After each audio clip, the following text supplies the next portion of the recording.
قصص الأوائل عبرة وبيان وبهديه وبنوره نطق الزمان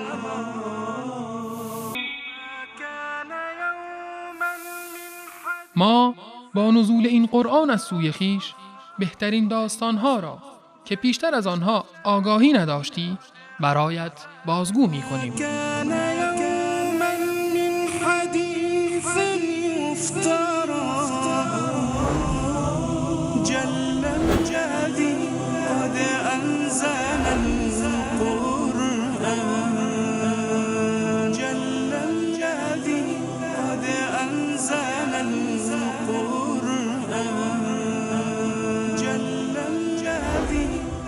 قصه های قرآنی.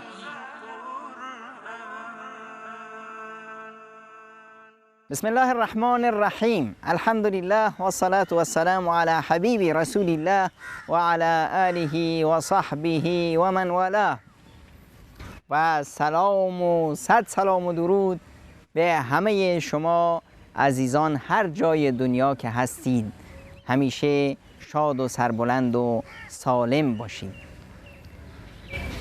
قصه حضرت موسی علیه السلام رو داشتیم. حضرت موسی علیه السلام این کودکی که در اون فضای خفقان و ظلم و ستم و دیکتاتوریت و استبداد فرعون به دنیا اومد، فرعونی که دشمن اون بود و میخواست اون رو به قتل برسونه، اما خداوند منان چنین خواست که موسی در خانه فرعون بزرگ بشه و زیر سرپرستی اون. و بعدها چطور موسی از مصر فرار کرد و به مدین رفت و در اونجا با دختر شعیب ازدواج کرد و در راه بازگشت از مدین به پیامبری برگزیده شد و اومد به دستور پروردگار یکتا فرعون رو به سوی خدا دعوت کرد و از او خواست که بنی اسرائیل رو رها کنه. اما فرعون تکبر و غرورش بهش اجازه نداد که سخن حق رو بشنوه و موسی رو به یک مبارزه بزرگ در یک جشن بسیار بزرگ و تاریخی دعوت کرد و در اونجا همه چیردستان و زبردستان و جادوگران خودش رو خواست و موسی رو به مبارزه طلبید. در اونجا معجزه الهی، معجزه موسی، همه جادوها رو بلعید و جادوگران مسلمون شدند و بسیاری از افراد ایمان آوردند و فرعون دیوانه‌وار شروع کرد به شکنجه و کشت و کشتار و جادوگران رو به بدترین صورتی که تصور میشه کشت، تیکه تیکه‌شون کرد، کشتشون، چوبای دار آویزونشون کرد تا عبرتی بشن برای مردم، وحشت در دل مردم انداخت و اما خب شکست بسیار بزرگی خورده بود. اینجا بود که اطرافیانش رو جمع کرد، گفت که چه کار باید کرد، چه نباید کرد. تصمیم بر این گرفت که ذرونی اقتل موسی، منو بذارید که من موسی رو بکشم. جالبه وقتی که فرعون به اطرافیانش بگه به من اجازه بدید که موسی رو بکشم، اصلا فرعون اطرافیان رو چه حساب میکرد؟ اصلا ازشون میپرسید تازه مگه اونا دارن از موسی دفاع میکنن که تو ازشون اجازه بخوای که موسی رو بکشی؟ اما نه، این نشونگر اون نفسیت فرعونه که شکست خورده و احساس شکست میخوره، احساس میکنه غرورش، پوزه غرورش به زمین مالیده شده و همچنین نمیدونه که چه کار کنه. وقتی که تصمیم بر این میشه که موسی رو بکشه، در میان آل فرعون که بعضی از گزارش‌های تاریخی اشاره داره که اون پسر عموی فرعون بود، بلند شد و گفت که آقایون چرا شما در فکر موسی و کشتن موسی هست؟ موسی یا دروغگویه یا راستگو. اگه دروغگو باشه خب دروغش حتما اون رو رسوا خواهد کرد، ما چرا خودمون زحمت بندازیم؟ اما اگه راستگو باشه و حرفش درست باشه حتما چیزی از این تهدیدهایی که به ما میگه، این عذابهایی که به ما تهدید میکنه و ما رو ازش بیم میده، حتما بعضی از اینها بر سر ما خواهند اومد. پس بگذاریم موسی رو با قومش، بابا هر کی میخواد بهش ایمان بیاره بیاره، هر کی نمیخواد نیاره. ما چرا بخوایم با زور و ستم مردم رو، عقلهای مردم رو کنترل کنیم؟ این امکان نداره. این کسی که این حرف رو میزد چون از نزدیکان فرعون بود، دیگه کسی از اون افرادی که در اونجا بودن جرأت نمیکرد که حرفشو قطع کنه. تنها کسی که پارازیت مینداخت و عصبانی شده بود اون فرعون بود که اونم میگفت که نه، رأی حرف منه، من رو حرف خودم که هستم که باید کشته بشه، هیچ راه دیگری نیست، من میدونم که این بهترین به صورت اسلوب هست و غیر از این شما هم نباید فکر کنید، هرچی من میگم باید اجرا بشه. و اون مؤمن آل فرعون وقتی اینو دید، ایمانی این سالیان بود که ایمان آورده بود. این همون مردیه که وقتی که موسی رو خواستن بکشن در ابتدای کار، وقتی که جوان بود و اون به مصریه رو بکسی زده بود، یک مشتی زده بود و کشته بود، تصمیم بر این شد که موسی کشته بشه، رفت به موسی اطلاع داد. همون رجولی که قرآن میگه جاء من اقصی المدینه و از آخر شهر اومد، موسی رو گفت یالا ده در رو که میخوان تو رو بکشن، این همونه.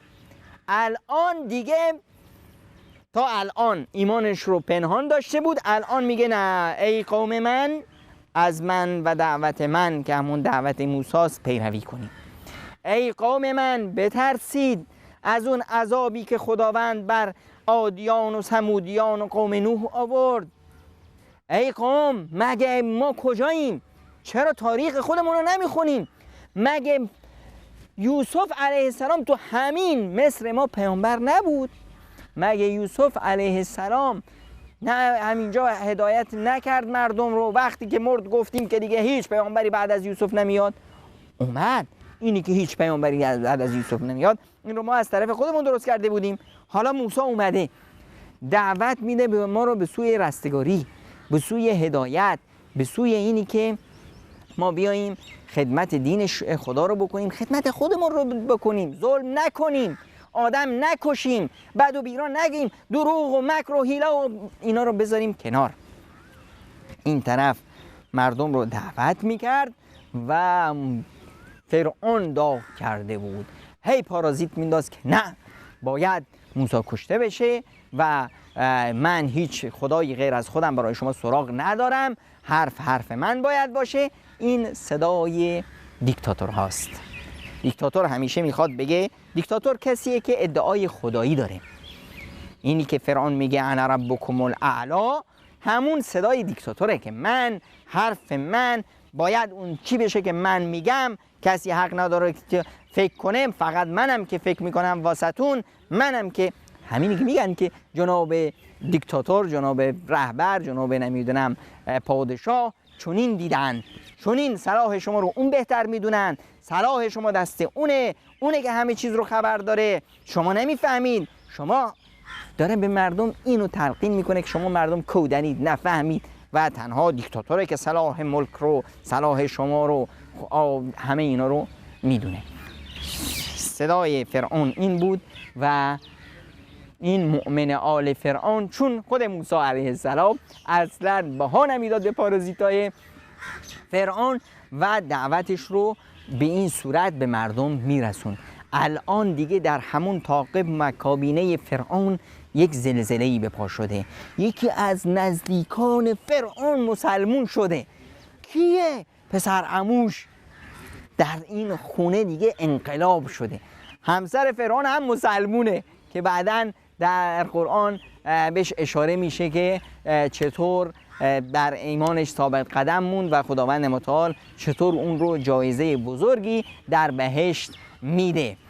این فضای نوینی بود و فرعون تصمیمش قطعی بود که باید موسی کشته بشه و این مرد مؤمن آل فرعون از آزادی رأی و آزادی اندیشه دفاع میکرد و اونها رو میگفت که شما رو بذارید موسی رو به حال خودش.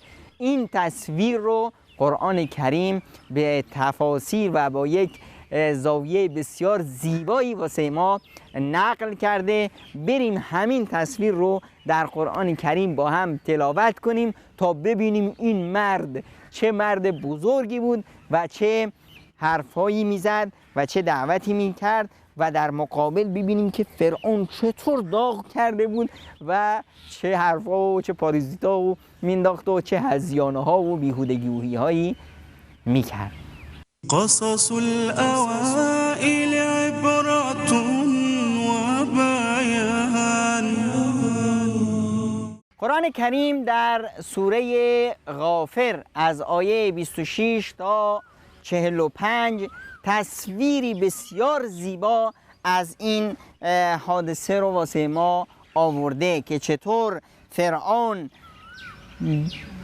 داغ کرده بود و میخواست حضرت موسی رو بکشه و چطور اون مرد مؤمن از آل فرعون اومد و از موسی علیه السلام دفاع کرد. در این سوره از آیه 26 ما میخونیم و قال فرعون ذرونی اقتل موسی ولیدع ربه انی اخاف ان یبدل دینکم او ان یظهر فی الارض الفساد. فرعون داره یه حرفو میزنه، میگه که آهای بذارید که من موسی رو بکشم، بره به خدا صدا بزنه، من میترسم که این دین شما رو عوض کنه و کشور رو به هم بزنه، دنیا رو فساد بکشه.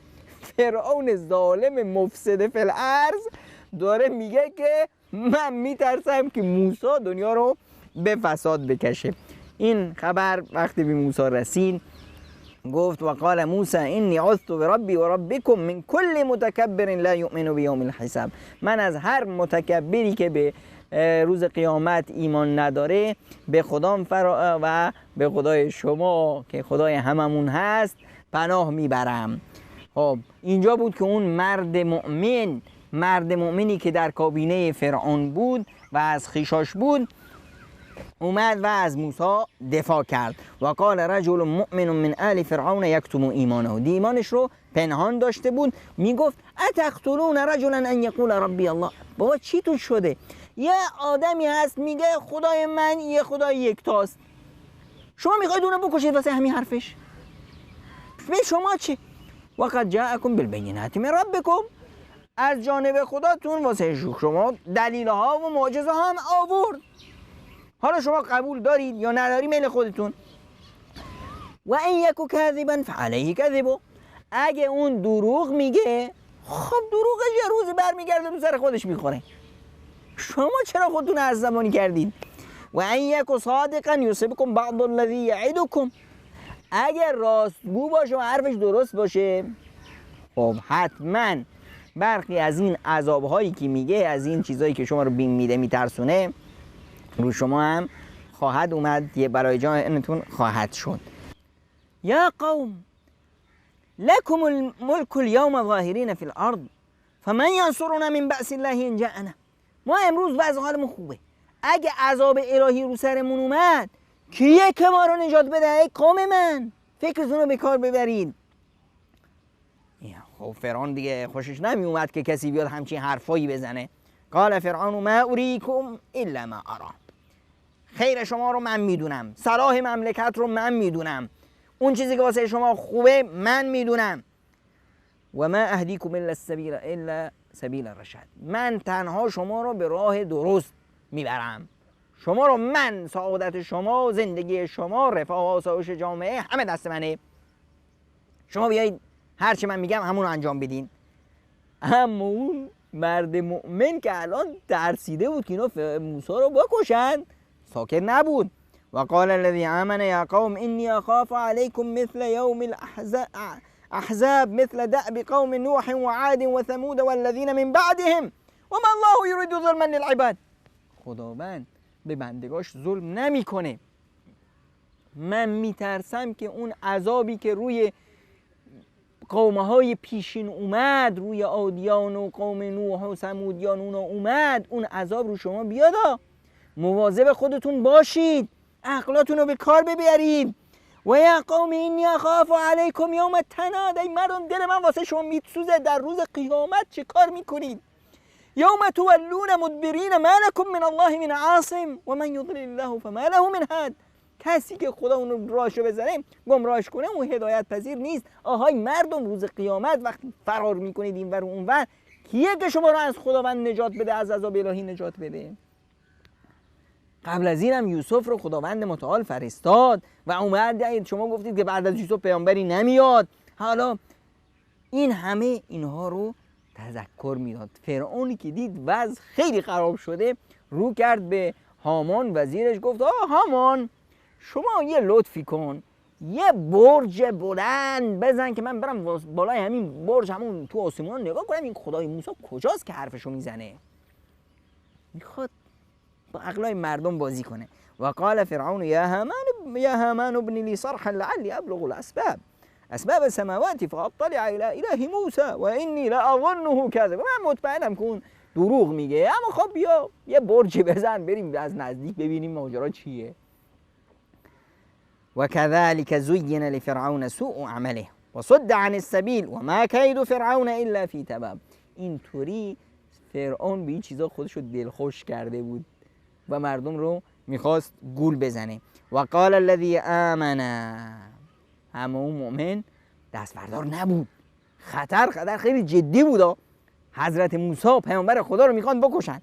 یا قوم اتبعون اهدکم سبیل الرشاد. اینجا دیگه صراحت، آهای مردم بیایید از من پیروی کنید که من راه راست و من به شما نشون میدم. دیگه الان تیغ به استخون رسیده، باید دیگه دینش رو ظاهر کنه که بله من از پیروان موسی هستم، بیایید که ما دست شما رو بگیریم.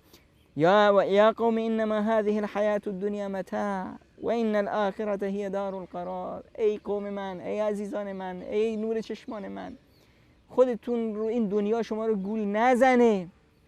این دنیا گذراست. یه چیزیه که خداوند به شما داده که این دنیا رو مزرعه آخرتتون کنید. نکنه که این دنیا شما رو گول بزنه. جایی که ما باید بریم و برای همیشه اونجا هستیم آخرته، بیاییم آخرتمون رو بسازیم. من عمل سیئتا فلا یجزا الا مثلها. اون کسی که بد بکنه فقط همون این رحمت الهی است. کسی که بد بکنه فقط سزای عملش رو میبینه. و من عمل صالحا من ذکر او انثى وهو مؤمن فاولئک يدخلون الجنة يرزقون فيها بغیر حساب. اونهایی که مؤمن میشن، عمل صالح انجام میدن، انسانای خوبی میشن، پرهیزگار میشن، اونا داخل بهشت میرن. خداوند اونها رو از هر چه بخوان میده. این فضل و رحمت الهی است. اینجا دیگه فرعون و فرعونیان نتونستن تحمل کنن. فرعون داد کشید رو سرش، های دهنتو ببند، یا برمیگردی تو دین خودت، دین پدرها و دین نیاکانت، یا برمیگردی پیش ما، یا اینی که تو رو میکشیم. دیگه الان خویشیابندی و اینا رفت. فرعون دیگه الان طاقتش تیغ به استخون رسید. اینجا اون مرد دیگه الان نه، این مرد مؤمنی که موسی تربیتش کرده. و یا قوم مالی ادعوکم الى النجاة و تدعوننی الى النار. این مردم، ای قوم من، ای عزیزان من، شما رو چی شده؟ من شما رو به طرف بهشت میخوام بکشم و شما میخواید من رو بکشید زور بیارید تو جهنم بندازید. تدعوننی لاکفر بالله و اشرک به. من رو میگید که بیام به خداوند شرک کنم، بیام مشرک بشم. و انا ادعوکم الی العزیز الغفار. و من شما رو به سوی خدای بخشاینده مهربان، خدایی که قدرت همه چی در دستش هست، خدای قادر، خدایی که غفور و رحیمه، شما رو به سوی اون دعوت میکنم. فرق دعوت من و شما رو ببین. لا جرم انما تدعونني الیه لیس له دعوة فی الدنیا ولا فی الاخره و ان مردنا الى الله و ان المسرفین هم اصحاب النار. مشرکان در نهایت به جهنم میرن و شما منو به سوی چیزی دعوت میکنید که هیچ اساسی نداره، هیچ پایه‌ای نداره و من دارم شما رو به سوی خدا دعوت میکنم و نهایت هممون به سوی خدا میریم. حالا که شما اینطور میگید من حرفی واسه گفتن ندارم، تنها به شما میگم فستذکرون ما اقول لكم و افوض امری الى الله ان الله بصیر بالعباد. یه روزی میاد که شما به این حرفایی که من گفتم به اینا میرسید. فستذکرون ما اقول لكم، اون وقت یادتون میاد ای به این مؤمن آل فرعون راست میگفتا. اما اون وقت چه وقته؟ وقتیه که دیگه نوشداروز بعد از مرگ سهراب، کاری از دستمون ساخته نیست. من و همه این مسئله رو میذارم پیش خدا، هرچه خدا بخواد همون میشه و خداوند میبینه بندگانش رو که چیکار میکنن و همینطور هم شد. فوقاه الله سیئات ما مکروا، اینا مکر و حیله کردن، خداوند اون رو نجات داد. تو دنیا نجاتش داد، بعدن با موسی علیه السلام هجرت کرد. تو آخرت هم که بهشتی هست. و حاق بآل فرعون سوء العذاب، فرعون و فرعونیان روشون افتاد عذاب بسیار بد الهی که همون غرق شدن بود. قصص الأوائل عبرة وبيان. این مرد بزرگ که به حضرت موسی ایمان آورده بود و در داخل خونه فرعون بود و در داخل کابینه دولت اون بود و از خیشاش اون بود، درس‌های بسیار بسیار بزرگی رو داره به ما می آموزه و به ما نشون میده. در این مرحله از قصه ما داشتیم که فرعون وقتی که دیگه راه روش بسته بود، اومد با همین کابینه خودش، با دولت خودش، با افراد خودش گفت که چه کار باید کنیم. اونا هم گفتن که باید موسی رو بکشیم فلان. این دوستان بد، اطرافیان بد، اینا خیلی وقتا هستند که انسان رو ضایع میکنن. شما به من بگو دوستات کیان تا من بگم که شما کی هستید.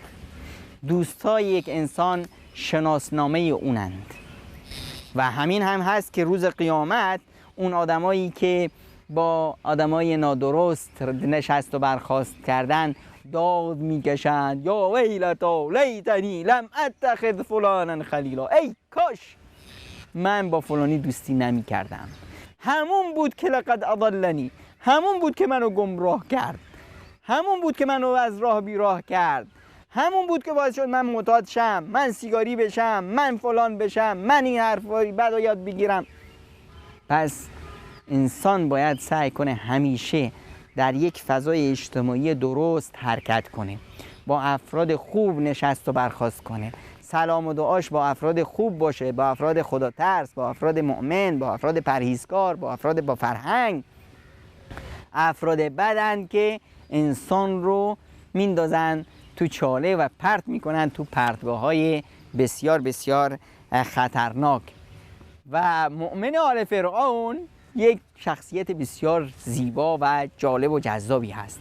انسانی که ایمان میاره، ایمان خودشو پنهان میداره، تا میبینه که موسی در خطره فوراً حرکت میکنه. وقتی که فرعون و اطرافیانش خواستن موسی رو بکشن، فوراً از آخر شهر دوید اومد به موسی اطلاع داد که برو. الان بعد از این مبارزه بزرگ اینها میخوان موسی رو بکشن و این مرد که میاد و میگه که چرا میخواید بکشیدش؟ چی کار کرده؟ بابا بذاریدش، حرفشو میزنه. الان اگر شما حرفشو میخواید گوش کنید گوش کنید، نمی کنید چرا باش در میافتید؟ اگه دروغگویه خب یه روزی دروغش برملا میشه و همه چیزش لو میره. اگه راستگو باشه حرفش درست باشه اون وقته که دیگه دمار از روزگار شما در خواهد اومد. پس مواظب خودتون باشید، این کارا رو نکنید، بذاریدش. همین حرف عاقلاست. همین حرف و عاقلای قریش هم میزدن که آهای شما رو چه به محمد، بذاریدش آقا. اگه با عرب در افتاد و عربا کشتنش، همین یک چیزی که شما میخواهید. اما اگه پیروز شد، پیروزیش پیروزی شماست. همین حرف خود پیامبر اکرم صلی الله علیه وسلم میزد.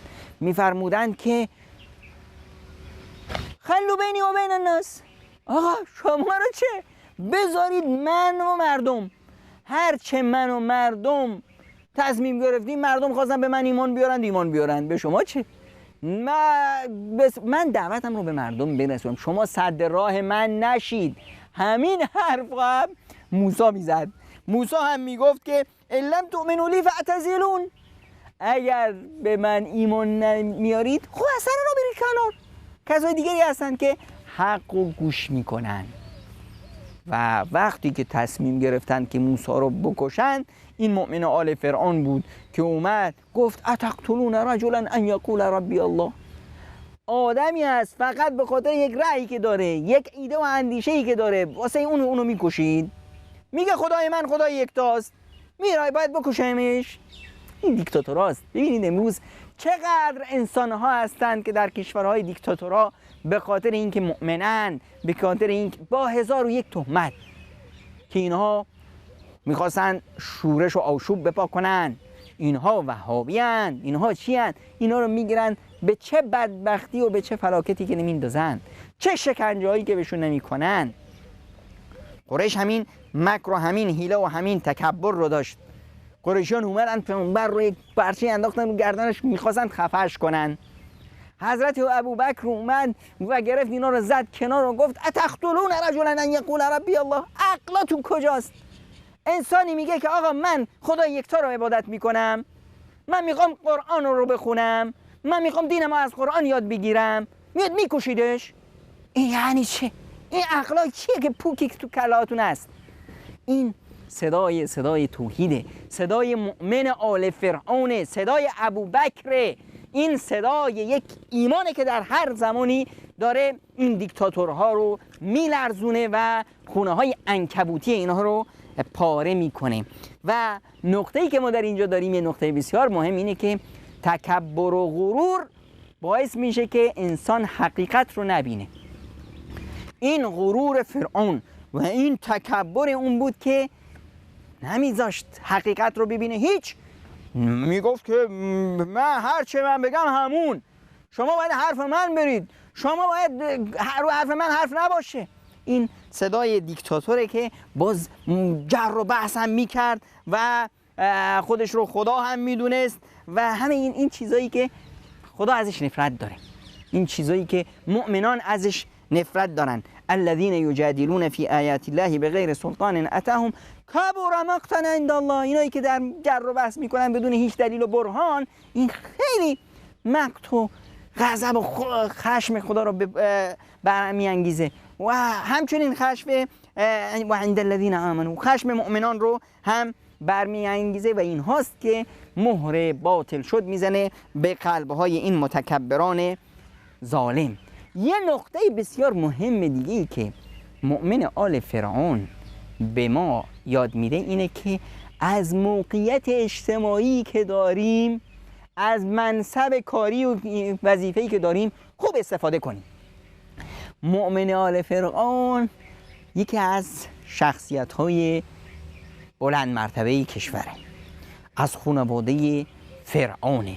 این وقتی که فهمید که الان فرصته، تیرشو زد، سر فرصت از این وظیفهش، از این موقعیتش استفاده کرد و هر آنچه که باید میگفت و گفت. چون که از خویشا و نزدیکای فرعون بود، کسی جرئت نمیکرد جلوی حرفش رو وایسه یا حرفی بزنه. ما دیدیم که در همه این اسنایی که اون دعوتش رو میگفت، تنها کسی که پارازیت میپرون فرعون بود. خیلی افراد دیگه هم بودن که میخواستن خود شیرینی کنن، یه چیزایی بگن، اما میترسیدن که نکنه ما یه حرفی بزنیم بعد به فرعون بر بخوره، بگه که به تو چه آقا، این از خانواده منه، تو دیگه به اونجا رسیدی که روی حرف خویشای منم حرف بزنی. خفه بودن. تنها کسی که پارازیت مینداخت خود فرعون بود و بس. اینجاست که شما ای مؤمن در هر موقعیت اجتماعی که هستید از اون فرصت استفاده کن، حقیقت رو به مردم برسون. هر جایی که هستی، مدیر هستی، مشیر هستی، وزیر هستی، نائب هستی، فلان هستی، به زیر دستان و افراد دیگه حقیقت رو برسون، اونها رو اصلاح کن. چیکار کن؟ اونا از شما حرف شنوی خواهند داشت و حرفتون رو خواهند گرفت و وقتی هم حرف میزنی با دلیل و منطق و برهان، حرفایی که عقل میفهمه قبولش داره، که آقا شما رو بذاریدش. اگه دروغ میگه خلاص خودش به خودش ظلم میکنه، اگه راست میگه خب نکنه که باز حرفاش رو ما اثر کنه و باز اون بیمی که ما رو میده، اون چیزایی که ما رو میترسونه هم اونا هم راست باشه. با منطق و برهان و با دلسوزی. مومن آل فرعون بود، به مردم میگه ای قوم من، ای عزیزان من، ای نور چشمان من، ای جگرگوشهای من، حرفمو بشنوید. حرفی که موسی میزنه درسته، نکنه که عذابای قدیم بیاد، نکنه اونها رو میترسون و بیمشون میداد. در این قصه مؤمن آل فرعون و مردانگی اون بسیاری از درساست برای مؤمنان واقعی و برای مردان. قصص الأوائل عبرة وبيان وبهديه وبنوره نطق الزمان